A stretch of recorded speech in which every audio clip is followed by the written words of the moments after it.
Chinnaswamy ಸ್ಟೇಡಿಯಂನಲ್ಲಿ RCB ಮ್ಯಾಚ್ಗಳು ನಡೆಯುತ್ತಾ ನಡೆಯೋದಿಲ್ವಾ ಅನ್ನೋ ಕುತೂಹಲ ಪ್ರಶ್ನೆ ಈಗಲೂ ಕೂಡ ಅಭಿಮಾನಿಗಳನ್ನ ಕಾಡ್ತಾ ಇದೆ. ಇದಕ್ಕೆ ಉತ್ತರ ಅನ್ನುವಂತೆ ಆರ್ಸಿಬಿ ಪಂದ್ಯಗಳನ್ನು ಆಡಿಸೋದಕ್ಕೆ ಸಿದ್ಧತೆಗಳು ಕೂಡ ಮಾಡಿಕೊಳ್ಳುವ ಸಾಧ್ಯತೆಗಳು ದಟ್ಟವಾಗಿ ಕಾಣಿಸ್ತಾ ಇದೆ. ಗೃಹ ಸಚಿವ ಡಾಕ್ಟರ್ ಜಿ ಪರಮೇಶ್ವರ್ ಅವರನ್ನ ಕೆಸಿಎ ಹಾಗೇನೆ ಆರ್ಸಿಬಿಯ ನಿಯೋಗ ಇವತ್ತು ಅವರನ್ನ ಭೇಟಿಯಾಗಿತ್ತು.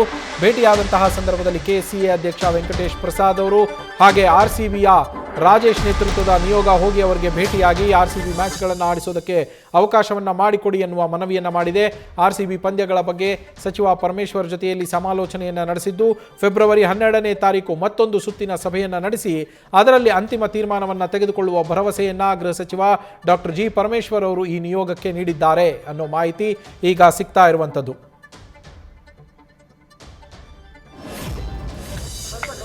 ಅವರ ಜೊತೆಯಲ್ಲಿ ಆರ್ಸಿಬಿ ರೆಪ್ರೆಸೆಂಟೇಟಿವ್ಸ್ಗಳು ಕೂಡ ನನ್ನನ್ನು ಇವತ್ತು ಭೇಟಿ ಮಾಡಿದರು. ನಾವು ಈಗಾಗಲೇ ಏನು 4ನೇ ಮಾರ್ಚಲ್ಲಿ ಘಟನೆ ನಡೆದಿತ್ತು, ಅದರ ಹಿನ್ನೆಲೆಯಲ್ಲಿ ನಾವು ಸರ್ಕಾರ ಜಸ್ಟಿಸ್ ಕುನ್ನಾ ಅವರನ್ನು ಸಮಿತಿ ಮಾಡಿ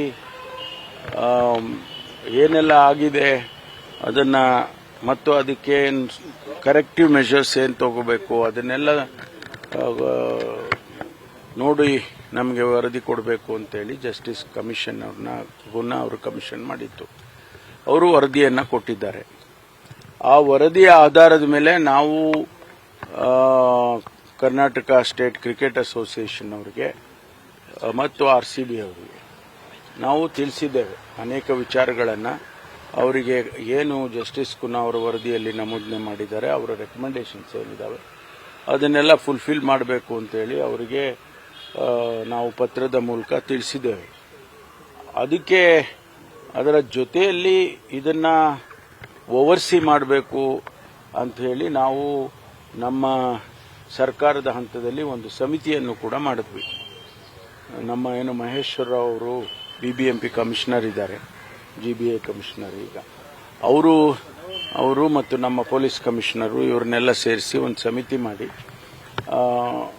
ಸ್ಟೇಡಿಯಂನ ವಿಸಿಟ್ ಮಾಡಿ ಏನೆಲ್ಲ ಈ ಕರೆಕ್ಟಿವ್ ಮೆಷರ್ಸ್ ತಗೊಳ್ಳೋದಕ್ಕೆ ಸಮಯ ಮತ್ತೊಂದು ಎಲ್ಲ ನಿಗದಿ ಮಾಡಬೇಕು ಅಂತೇಳಿ ನಾವು ಮಾಡಿದ್ದು. ಅವರು ಕೂಡ ಅವರಿಗೆ ಸೂಚನೆಯನ್ನು ಕೊಟ್ಟಿದ್ದಾರೆ. ಸುಮಾರು 17-18 ಪಾಯಿಂಟ್ಸ್ ಹಾಕಿ ಅವರು ಕೊಟ್ಟಿದ್ದಾರೆ.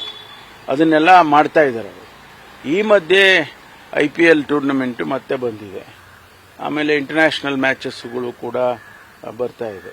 ಅದಕ್ಕೆ ಅವರು ಶೆಡ್ಯೂಲನ್ನು ಮಾಡೋದಕ್ಕೆ ನಮ್ಮ ಕ್ಲಿಯರೆನ್ಸ್ ಆದರೆ ಮಾತ್ರ ಶೆಡ್ಯೂಲ್ಗೆ ಅವರು ಬೆಂಗಳೂರನ್ನು ಸೇರಿಸ್ಕೊಳ್ತಾರೆ.